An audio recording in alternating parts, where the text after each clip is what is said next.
वहीं पंचायत मंत्री टी.एस. सिंहदेव के इस्तीफे को लेकर छत्तीसगढ़ में सियासी हलचल मच गई है। इसको लेकर पूर्व मुख्यमंत्री डॉक्टर रमन सिंह ने क्या कहा, आप भी सुने। वहीं मुख्यमंत्री भूपेश बघेल ने अपनी प्रतिक्रिया दी है।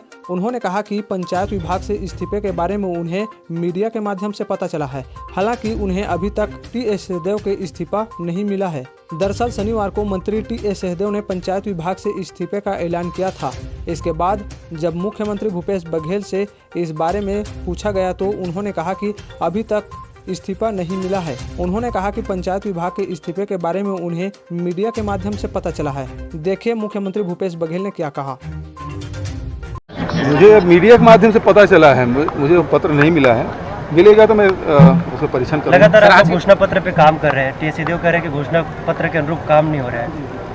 मैंने पहले ही कहा कि मुझे मीडिया के माध्यम से पता चला है। जब मेरे पास पत्र आएगा तो मैं इसमें विचार करूंगा। सर अभी आपकी चर्चा हुई क्या सिंहदेव जी के साथ? नहीं, मेरी चर्चा नहीं हुई। कल मैंने रात में लगाया था, फोन मिलाया था, नहीं लगा। सर आज के विधायक दल की बैठक में क्या क्या मुद्दों पर? मुख्य रूप से कल राष्ट्रपति के चुनाव हैं तो मतदान में किस प्रकार से होना वो चर्चा होगी, और फिर 20 तारीख से विधानसभा सत्र चल रहा है, शुरू होने वाला है, तो उसमें जो मुद्दे आएंगे उसके बारे में चर्चा होगी। मुझे भी मीडिया के माध्यम से पता चला है। रमन सिंह कह रहे हैं मुख्यमंत्री और मंत्रियों के बीच तालमेल नहीं बैठ रहा। सब तालमेल है और जो कुछ भी बात है आपस में बैठ के तय कर लेंगे। सिंहदेव जी ने पंचायत मंत्री पद से इस्तीफा दे दिया, सर किस वजह से? टी.एस. सिंहदेव जी इस सरकार के दूसरे नंबर के मंत्री हैं और वो ऐसे मंत्री हैं जिन्होंने सरकार को यहाँ तक लाने में, यानी जो सफलता मिली है उस पर एक महत्वपूर्ण भूमिका निभाई थी। वो भूमिका थी जन घोषणा पत्र के क्रियान्वयन के अध्यक्ष के रूप में। आज वो निराश हैं, हताश हैं, धैर्य की सीमा मेरी टूट गई।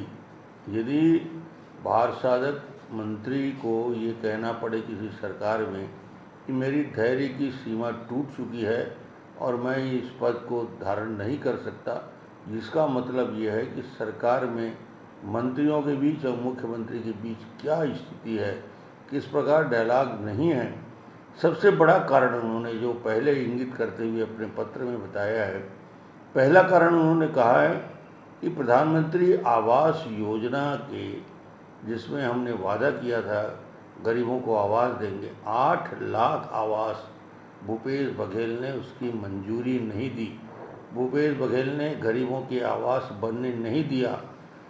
उसका 2 फायदा होता है यदि 8 लाख मकान, मैं तो 8 लाख नहीं मानता इसको, मैं मानता हूँ कि 16 लाख आवास है, क्योंकि 3 फेज़ 1, फेज़ 2, फेज़ 3 के पूरे किए जाए।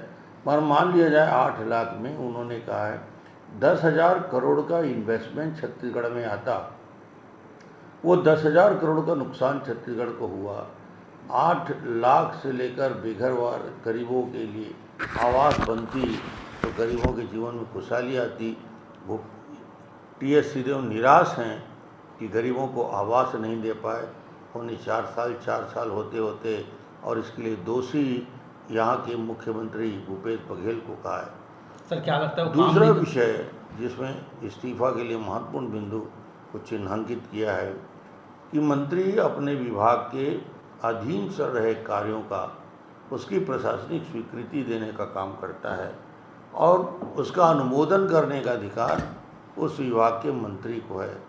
हमारा आश्चर्य होता है पंचायत और ग्रामीण विभाग में अनुमोदन के लिए चीफ सेक्रेटरी की अध्यक्षता में सचिवों की कमेटी बना दी है। इसमें टी.एस. सिंहदेव 500 करोड़ की योजनाओं का स्वीकृति देने का अधिकार छीन लिया गया। ये सारे अधिकार चीफ सेक्रेटरी और सेक्रेटरी को है, जिससे प्रदेश के 500 करोड़ से ज़्यादा के लागत के काम प्रभावित हुए, काम नहीं हो पाया।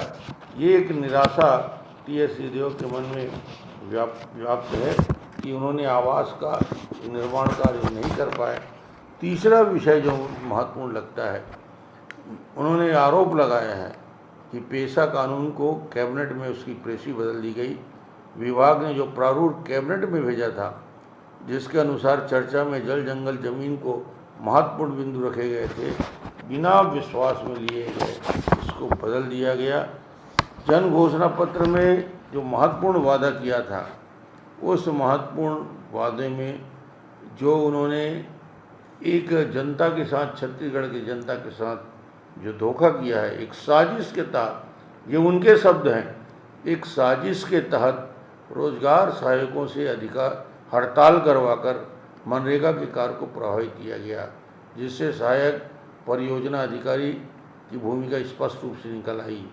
स्वयं उन्होंने मुख्यमंत्री को पत्र लिख के कहा है, स्वयं आपके द्वारा हड़ताली कर्मचारियों को मांग पूरा करने के लिए कमेटी बनाएगी, इसके बाद भी हड़ताल वापस नहीं दिया गया।